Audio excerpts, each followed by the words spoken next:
بسم الله الرحمن الرحيم. اللهم صل وسلم وزد وبارك عليك يا حبيبي يا شفيعي يا رسول الله. هنعمل النهارده من احلى الكيكات. الحر الصعب اللي احنا فيه ده هترطب على قلبنا زي ما انتم شايفين كده، قمر وجميله جدا وخفيفه وطعمها في منتهى الجمال.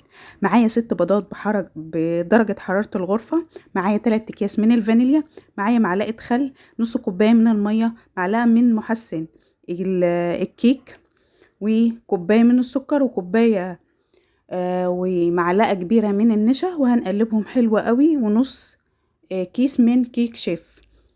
وهدخلها الفرن، هضربها بالمضرب الكهربائي لمدة 7 دقايق لغاية ما تبقى زي كريم شانتيه زي ما انتم شايفين. وهدخلها الفرن، هتاخد 12 دقيقة، من 12 ل 15 دقيقة بالظبط، وهطلعها. معايا جيلي بطعم المانجا، هدوبه واحط عليه ميه ساقعه وهركنه على جنب. ومعايا كريم شانتيه، معايا كوبايه من كريم شانتيه، عليها معلقتين من السكر، عليها كوبايه من الميه، وهضربها حلوه قوي.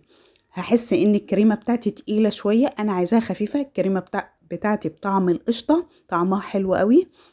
هزود نص كوبايه ميه متلجه، وهضربها. قوامها هيبقى معايا حلو زي ما انتم شايفين كده.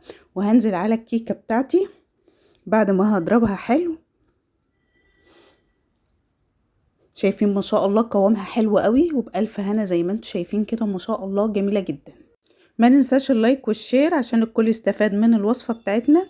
زي ما انتم شايفين الكيكة بتاعتنا بعد ما طلعناها من الفرن طرية وحلوة قوي وخفيفة اسفنج. نزلت عليها بكوباية من الحليب عشان الكيكة بتاعتنا تبقى جوسي وطعمها حلو معانا.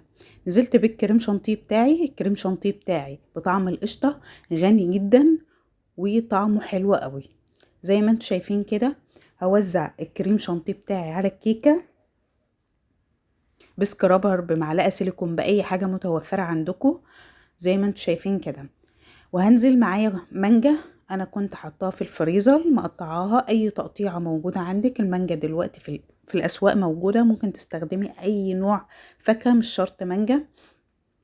وزي ما انتم شايفين كده، وهنزل بيه الجيلي المانجا بتاعي. الصينيه بتاعتي مش متغطيه بالكريم شانتيه من الجناب، فنزل الجيلي بتاعي في قلب الكيكة من تحت، فشربتها فطعمها حلو قوي. ودخلناها التلاجة ساعتين، تمسكت وبردت، وبقى طعمها حلو قوي زي ما انتم شايفين كده، جوسي وطعمها حلو قوي. ترطب علينا في الحر الصعب اللي احنا فيه. وبألف هنا، واشوفكم في فيديو جديد ان شاء الله على خير، والسلام عليكم ورحمة الله وبركاته.